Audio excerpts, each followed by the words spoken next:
सभी साथियों को नमस्कार। आपके अपने YouTube चैनल में सभी मित्रों का स्वागत है।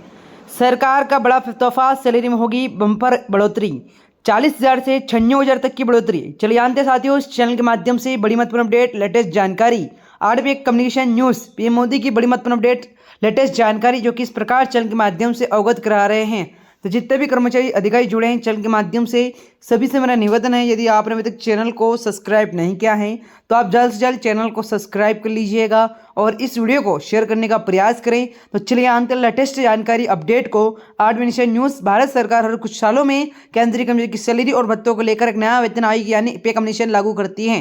फिलहाल साधन चल रहा है जो 2016 में लागू हुआ था। अब चर्चा है कि सरकार ही 8वें की घोषणा कर सकती है। अगर ऐसा होता तो सरकारी कर्मचारी की सैलरी में भारी इजाफा होगा। अगर इस नए कमीशन में महंगाई में ध्यान रखते हुए सैलरी 40,000 से 96,000 तक की बढ़ोतरी की उम्मीद जताई जा रही है। इसका सीधा फायदा लाखों सरकारी कर्मचारियों और पेंशनधारकों को मिलेगा, जिससे उनकी आर्थिक स्थिति बेहतर हो सकती है। और कितना बढ़ सकता है सैलरी, चलिए जानते हैं। अगर 8 पेंशन लागू होता है तो केंद्रीय कर्मचारी की बेसिक सैलरी की बात की जाए तो भारी बढ़ोतरी हो सकती है। फिलहाल जो कर्मचारी 25 से 30,000 तक की सैलरी पाते हैं उनकी सैलरी 40,000 से 50,000 तक पहुंच सकती है। वही जिनकी मौजूदा सैलरी 60,000 है उससे ज़्यादा है, उनकी सैलरी सीधा 96,000 तक की जा सकती है। यह बढ़ोतरी सिर्फ बेसिक पे नहीं होगी बल्कि एचआरए, टीए, डीए और जैसे कई भत्तों में भी इजाफा किया जाएगा। इससे कुल उन्हें सैलरी में भी बड़ा अंतर आ जाएगा। और कर्मचारियों के संगठनों की लंबे समय से यही मांग कर रही है कि महंगाई को देखते हुए वेतन में सुधार जरूरी है। कब हो सकता है ऐलान सरकार की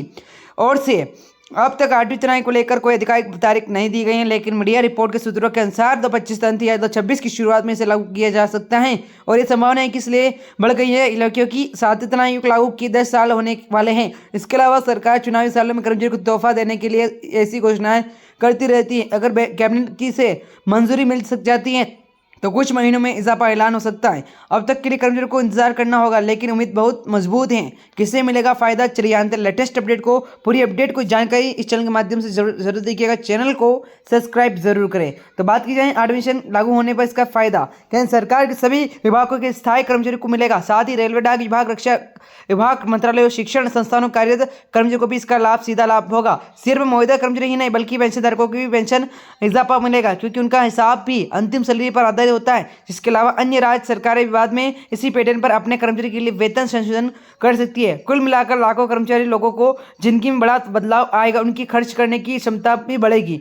भत्तों में बढ़ोतरी की बात की जाए साथ ही इस चैनल के माध्यम से पूरी अपडेट जरूर देखिएगा। चैनल को अभी तक सब्सक्राइब करने का प्रयास नहीं किया है, चैनल को सब्सक्राइब करें। सैलरी के साथ साथ भत्तों में बदलाव होने की संभावना, 8वीं तिमाही महंगा भत्ता, डीए, मकान किराया भत्ता, एचआरए, यात्रा भत्ता, टीए आदि भी वृद्धि की जाएगी। महंगाई दर को देखते हुए डीए हर 6 महीने में संशोधित होता है, लेकिन वेतन आयोग के लागू होने पर इन भत्तों की नई दरें तय होती है, जिससे कर्मचारी की इन हेड सैलरी काफ़ी हद तक बढ़ जाती है। अगर सरकार ने एचआरए को भी नए स्लैब के अनुसार तय किया जाता है तो महानगरों और बड़े शहरों में रहने वाले कर्मचारियों को भी बड़ा फायदा मिलेगा। इससे रिटायरमेंट के बाद की पेंशन में पर भी असर पड़ेगा। कर्मचारियों की प्रतिक्रियाएं क्या हैं? सरकारी कर्मचारी यूनियन संघ लंबे समय से 8वीं तिमाही की मांग कर रहे हैं, लेकिन उनके अनुसार 7वीं तिमाही के बाद महंगा भत्ता बढ़ गई है, लेकिन सैलरी इतनी ही नहीं बढ़ी। अब जब 8वीं पेंशन की खबरें सामने आ रही तो कर्मचारी की उम्मीदें भी लहर है। कई संगठनों ने इस जल्द से जल्द लागू करने की मांग की है। उनका मानना है कि अगर सरकार के समय पर घोषणा करती थी न सिर्फ कर्मचारियों का मनोबल बढ़ेगा बल्कि उनकी आर्थिक स्थिति में भी सुधार आएगी।